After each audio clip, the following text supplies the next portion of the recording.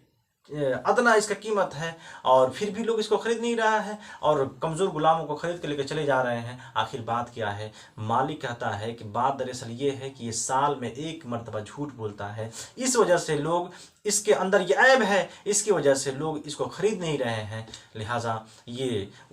ایک مرتبہ جھوٹ کو یہ معمولی سی جھوٹ سمجھا، اور اس سے نقصان نہیں سمجھا کہ یہ کتنا نقصان کر سکتا ہے، لہٰذا وہ غلام کو خرید لیتا ہے اور اپنے گھر لے کر آ جاتا ہے۔ لہٰذا اب ایسا ہی ہوتا ہے، دن گزرتے چلے جاتے ہیں، اور پھر سال کے آخری حصے میں جب وہ غلام، سال کا آخری حصہ جب پہنچ رہا ہوتا ہے، تو غلام جو سال میں ایک مرتبہ جھوٹ بولتا تھا، اب وہ جھوٹ بولنے کے لیے تیار ہے۔ اب پہلے اس کے بیوی کے پاس جاتا ہے، کہتا ہے کہ آپ جانتی ہیں کہ آپ کا جو شوہر ہے، ان کا جو بدن ہے وہ نمکین ہے۔ اس نے کہا کہ یہ ایسا تو ہو ہی نہیں سکتا، انسان ہے، ان کا بدن نمکین کیسے ہو سکتا ہے؟ اس نے کہا کہ اگر آپ نہیں مانتی ہیں تو ان کے بدن کو چاٹ کر دیکھیے کیا نمکین ہے یا نہیں ہے، آپ کو خود معلوم ہو جائے گا۔ تو اس نے کہا کہ ٹھیک ہے، آج رات کو ہی میں ایسا کام کروں گی، یعنی ان کے بدن کو میں چاٹوں گی کہ دیکھتی ہوں کہ ان کا بدن نمکین ہے یا نہیں نمکین ہے، میرا غلام سچ ہے یا جھوٹا ہے۔ لہٰذا وہ وہاں سے کہنے کے بعد وہ مان جاتی ہے، وہ کہنے کے بعد وہاں سے پھر اس کے اپنے آقا کے پاس پہنچتا ہے، کہتا ہے آقا آپ جانتے ہیں کہ آپ کی عورت جو ہے وہ انسان نہیں ہے بلکہ دانو ہے، یعنی وہ آپ کو رات میں جب آپ سو جاتے ہیں تو آپ کو چاٹتی رہتی ہے، آپ کو چاٹ چاٹ کر اپنے دل کو سکون پہنچاتی ہے، آپ کو چاٹ چاٹ کر اپنے پیٹ کو بھرتی ہے، اور اپنے نفس کو جو ہے آرام پہنچاتی ہے، اپنے دل کو سکون پہنچاتی ہے۔ اس کا آقا ماننے کے لیے تیار نہیں ہے، تو لیکن اس نے کہا کہ اگر آپ کو یقین نہیں ہے تو آج رات میں ہی آپ دیکھ لیجئے گا، آپ نیند سے مت سوئیے گا، صرف آنکھ بند کر لیجئے گا، اور آنکھ بند کرنے کے بعد میں نیند سے سوئیے گا مت، آپ خود جان جائیے گا کہ آپ کی عورت دانو ہے یا نہیں ہے، آپ بدن کو چاٹتی ہے یا نہیں چاٹتی ہے۔ لہٰذا ایسا ہی ہوتا ہے، اور وہ رات کو اپنی بیوی کے پاس جاتا ہے اور آنکھ بند کر لیتا ہے، بیوی سمجھ لیتی ہے کہ سو گئے، میرے شوہر نامدار سو گئے ہیں، لہٰذا ان کے بدن کو چاٹ کر دیکھنا چاہتی ہے کہ میرا شوہر کے بدن جو ہے نمکین ہے یا نہیں ہے۔ ایسا ہی ہوتا ہے، جیسے چاٹنے جاتی ہے، اس کے شوہر کے ہاتھ میں چابک تھا، اس چابک کے ذریعے سے اس کے اوپر وار کرتا ہے اور اس کو قتل کر دیتا ہے۔ اب یہ بات محلے والوں تک بات پہنچتی ہے، محلے والوں نے اس کے سسرال بات پہنچا دیتے ہیں، اور جب اس لڑکی کے والدین آتے ہیں، اس کے گھر والے آتے ہیں، تو لڑکے کو بھی قتل کر دیتے ہیں۔ اور یہیں تک بات نہیں رکی ہے، بلکہ اب خاندان میں آپس میں نا اتفاقی کا اس قدر ماحول پیدا ہوا کہ اس قدر خونریزیاں ہوئیں کہ نہ جانے کتنے لوگوں کا خون بہہ گیا۔ بہنے کے بعد میں ایک عقل مند شخص اس کے تہ میں جاننے کی کوشش کیا کہ آخر بات کیا ہے، کہاں سے بات اٹھی تھی کہ یہاں تک بات پہنچی، اور نہ جانے کتنے لوگوں کا خون ناحق بہہ گیا ہے۔ وہ جڑ میں گیا، جب جڑ میں گیا تو یہ سمجھا، یہ جانا کہ یہ غلام ہے، اس غلام کے اندر ایک کمی تھی، ایک عیب تھی، جو سال میں ایک مرتبہ جھوٹ بولنے کی، وہ اس نے جھوٹ بولا ہے، جس کی وجہ سے یہ ہمارے گھر میں یہ لڑکا اور لڑکی دونوں کے دونوں ختم ہو گئے، اور ناحق کتنے لوگوں کا خون بھی ہو گیا۔ تو محترم اور پیارے اسلامی بھائیوں، آپ جانتے ہیں کہ جو جتنا ہی جھوٹ بولتا ہے ہم اس سے اتنا ہی محبت کرتے ہیں، اس سے اتنا ہی لگاؤ رکھتے ہیں، لیکن ایسا بھی تو ہو سکتا ہے ہم خود اچھے ہو جائیں، ہم خود حسن زن قائم کرنے والے ہو جائیں، اور جب ہم خود حسن زن قائم کرنے والے ہو جائیں گے تو جو برے بھی ہیں جب ہماری صحبت میں آئیں گے تو ان کے اندر بھی حسن زن کا جو مزاج ہے وہ بھی لے کر جائیں گے، وہ بھی اپنے اندر اچھائی لے کر جائیں گے۔ برائی کا ایک دن ایسا بھی ہوگا کہ خاتمہ ہو جائے گا، اور جب خاتمہ ہو جائے گا تو ہمارا گھر، آپ کا گھر، ہمارے جو رشتہ دار ہیں، آپ کے جو رشتہ دار ہیں، ہمارے جو بھائی ہیں، آپ کے جو بھائی ہیں، ہمارے جو والدین ہیں، ان سے خوش اخلاق، ان سے محبت جو ٹوٹ رہی ہے وہ ٹوٹے گی نہیں، بلکہ محبت بڑھتی چلی جائے گی اور محبت بڑھتی چلی جائے گی۔ اللہ تبارک و تعالی ہم سب کو اہدنا الصراط المستقیم پر چلنے کی توفیق و رفیق عطا فرمائے۔ محترم ناظرین کرام، اگر میرا ویڈیو اچھا لگے تو اس کو سبسکرائب کیجیے گا، اور اس کو زیادہ سے زیادہ دیکھیے گا اور شیئر بھی کیجیے گا۔ اللہ تبارک و تعالی ہم سب کو حق بولنے، حق سننے اور حق پر عمل کرنے کی توفیق عطا فرمائے۔ السلام علیکم ورحمۃ اللہ وبرکاتہ۔